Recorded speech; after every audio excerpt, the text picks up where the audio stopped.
সালমান শাহ শাবনূরের জীবন সংসার সিনেমার কথা আজও মনে পড়ে।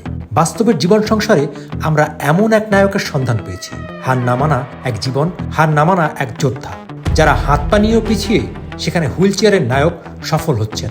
কিন্তু কিভাবে, চলুন দেখে আসি তার জীবন গল্প। সুস্থ সবল মানুষ যতক্ষণ না হাঁটতে পারে তার চাইতে স্পিড আমি হুইল চেয়ার চালিয়ে যেতে পারি। অবশ্যই আপনি আমার আগে পারবেন না, আসেন দেখি। আমি যত স্মার্ট হই না কেন, এখনকার সমাজের পরিপ্রেক্ষিতে কিন্তু আমি হুইল চেয়ার নিয়ে বের হইলে আমাকে অনেকে 10 টাকা দেয়। আমি জাম্প করেই অনেক বল ফিল্ডিং করতাম। তো ফিল্ডিং করার ফলে সবাই দেখে ওদের আমাদের জন্টি রোজ সাউথ আফ্রিকার একজন বিখ্যাত প্লেয়ার, ফিল্ডিং খুব ভালো দিত। তো আমি ড্রাইভ করতে পারতাম, ভালো ফিল্ডিং করতে পারতাম। তো এই জিনিসগুলো আসলে খুব ভালো লাগতো। মানুষ প্রথম হেরে যায় তার মনের কাছে, তারপর অলসতার কাছে। হুইল চেয়ারে চড়েও জীবন সংসারে বহু কিছু করা যায়, আর সেটা করে দেখালেন নূর মোহাম্মদ।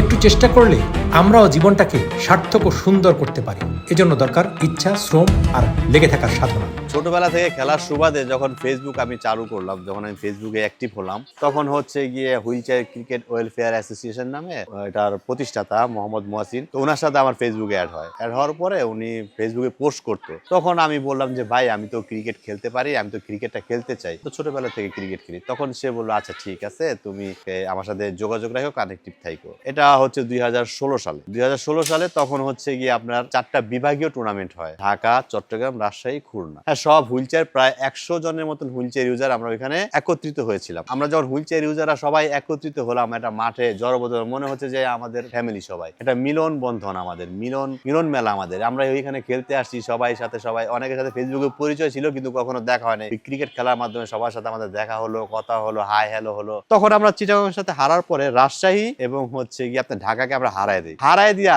ওই যে চিটাগংয়ের সাথে আমরা প্রথম ম্যাচ হারিয়ে গেছি, তার সাথে আমরা ফাইনালে খেলছি। তারপরে কি হলো, আমি আমার বাবাকে ফোন দিলাম যে বাবা, আমরা তো ফাইনাল উঠছি। আমার বাবা তো অবাক হয়ে গেছে, তোরা হারিয়ে গেছিস, আমরা আইসা পড়ছি, তোরা ফাইনাল উঠতি। তারা তাড়াতাড়ি চলে আসছে খেলা দেখতে। যে ম্যাচটা আমরা চিটাগংয়ের সাথে হেরে গেছি, সেই ফাইনাল ম্যাচে আমরা চিটাগংকে হারায়া আমরা বাংলাদেশে প্রথম যে বিভাগীয় টুর্নামেন্ট হয়, আমরা ফার্স্ট চ্যাম্পিয়ন হই, খুলনা সাইক্লোনের হয়ে। এক কথায় বলা যেতে পারে বলতে কি, এটাই সত্যি, এটাই বাস্তব। আমি আমার দেশকে বিনে পয়সায় রিপ্রেজেন্ট করছি ঘাড়ে করে। এটা আমার ভালো লাগা থেকে, এটা আমার ভালোবাসা থেকে। এখনো যদি আমাদের কোনো বেতনভুক্ত না হয়ে, আমরা যদি টাকা পয়সা না পাই, আগেও করেছি, এখনো করব। এখনো আমি আমার দেশকে রিপ্রেজেন্ট করবো বিশ্বের দরবারে। আমাদের দেশে অনেক, প্রায় 1 কোটির উপরে প্রতিবন্ধী ব্যক্তি আছে। কেউ দৃষ্টি প্রতিবন্ধী, কেউ শারীরিক প্রতিবন্ধী, কেউ হুইল চেয়ার ইউজার, কেউ সেরিপালস, অনেক আমাদের দেশে মানে 12 ধরনের প্রতিবন্ধী ব্যক্তি আছে। হুইল চেয়ার আমরা ইউজার, তো অনেকের স্পাইনাল কর্ড ইনজুর থাকে, তারা হচ্ছে লাফ বা জাম্প করতে অনেক ভয় পাইতো। আমি যেহেতু পোলিও রোগী, আমি এখান থেকে প্রায় 2 ফুট 3 ফুট ওই চেয়ারটা পর্যন্ত আমি জাম্প করতে পারবো। এই আমাদের জন্টি রোজ, ও তো ড্রাইভ করতে পারে। হুইল চেয়ার থেকে বেসিক্যালি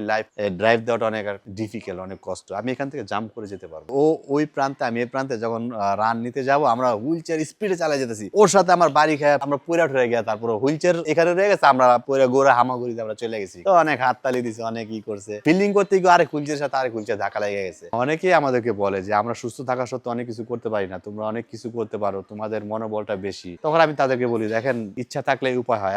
আপনি থেকে চেষ্টা করেন, হাল ছাড়েন না, অনেক কিছু করতে পারবেন। এই যে মনোবল হারায়নি, এই যে শক্তিটা, আমি আল্লাহর উপর ভরসা করি, সবসময় চলি।